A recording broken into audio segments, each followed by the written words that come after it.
នៅស្រុករបស់ខ្ញុំមកមន់ស្រែ1គីឡូតែ15000ទេចូលលុយគ្នាម្នាក់10000ម្នាក់10000ណាបានមន់3អស់តែ45000ទេសំខាន់ណាបានមន់ស្រែដែលឆ្ងាញ់ផ្អែមស្វិតហ្មងអត់មានអីឆ្ងាញ់ជាងមន់ស្រែទេណាគ្នាហើយខ្ញុំយកវាមកធ្វើជាមន់អាំងអំបិលម្ទេសណាឆ្ងាញ់មែនតើសាច់គេនឹងផ្អែមហើយបានអំបិលម្ទេសហិលប្រឡាក់ជាមួយនឹងមន់អញ្ចឹងទៀតអូយឆ្ងាញ់ខ្លាំងហើយវីដេអូមន់ស្រែអាំងអំបិលម្ទេសហ្នឹងតាំងពី8មីនាមកខ្ញុំទៅលេងស្រុកដល់ពេលហើយទៅចាយខ្ញុំហ្នឹងគាត់បបួលធ្វើមន់អាំងញ៉ាំដល់ពេលហើយទៅដើររកទិញមន់សិនដើរទិញតាមអ្នកភូមិអញ្ចឹង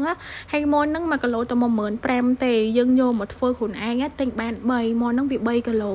ដល់ពេលទិញបានមកហើយហ្នឹងបងប្រុសជីដូនមួយខ្ញុំហ្នឹងគាត់យកវាហ្នឹងមកបោចរោមមកសម្អាតវាឲ្យស្អាតអញ្ចឹងព្រោះយើងទិញមកយើងត្រូវធ្វើខ្លួនឯង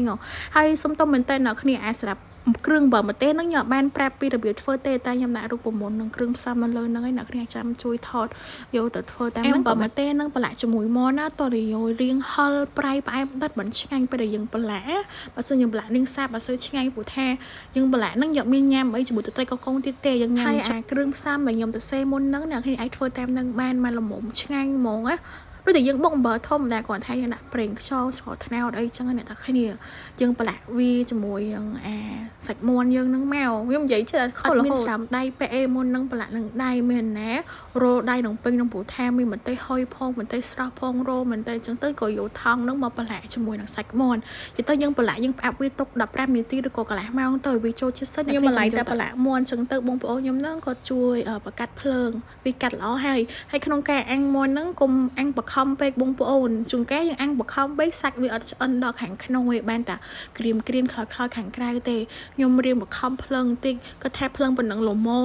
មានណារៀងដាក់រៀងខ្លាំងចង់ខ្លោចមាន់អស់ហើយអាទឹកអំបិលម្ទេសដែលនៅសល់បងប្អូនយកវានឹងមកលាបជាមួយនឹងសាច់មាន់នឹងមកហើយជើងខ្ញុំកាត់អញ្ចឹងក៏ភ្លើយើងជាវាបន្តិចអញ្ចឹងទៅដល់ពេលយើងប្រឡាក់ទៅលាបទៅវាចូលលាបអញ្ចឹងមកឲ្យវាជាប់គ្រឿងជាមួយនឹងសាច់មាន់យើងរឆ្ងាញ់ហើយដល់ពេលប្រែមកដល់គ្នានេះវាចង់ខ្លោចបន្តិចដោយសារតែវាស្ករផងអីផងអញ្ចឹងយើងដាក់ភ្លើងមកល្មមទៅនេះមកខាងនេះរៀងខ្លោចបន្តិចតែខ្លោចហ្នឹងយើងយកកាបិតមកកោវាទៅអីទេញ៉ាំបានហើយពេលដែលយើងប្រែមកត្រឡប់អញ្ចឹងអ្នកគ្នាយកទឹកអំបិលម្ទេសដែលយើងបុកហើយហ្នឹងចូលវាហ្នឹងមកលាបអញ្ចឹងទៀតមកដើម្បីឲ្យវាជាប់សាច់ហ្នឹងកាន់តែចូលលុយគ្នាម្នាក់តែ10000ទេបានមួននឹង3ញ៉ាំឡងចង់បែកពុនដល់គ្នាញ៉ាំបាននឹងសងយើងលាបទឹកអំបិលម្ទេសនឹងលើសាច់មាន់យើងអញ្ចឹងមកឲ្យវាខាំជាប់សាច់ទៅទឹកឆ្ងាញ់បើខ្ញុំឃើញទប់ទឹកមាត់អត់បានទេឃ្លានរហូតព្រោះថាឃើញវាតំណងពេកក៏ឆ្អិនបដាអញ្ចឹងលួចបេះសាច់បដាដូចអាថ្លើមកអីហ្នឹងឆ្អិនហ្នឹងឃើញចកកមកអាហ្នឹងសិតតែគេយកញ៉ាំដែលឆ្អិនណាគ្រាន់តែលើកពីចក្រានភ្លាមអត់ចាំយូរទេនាំគ្នាកាត់វាអញ្ចឹងមក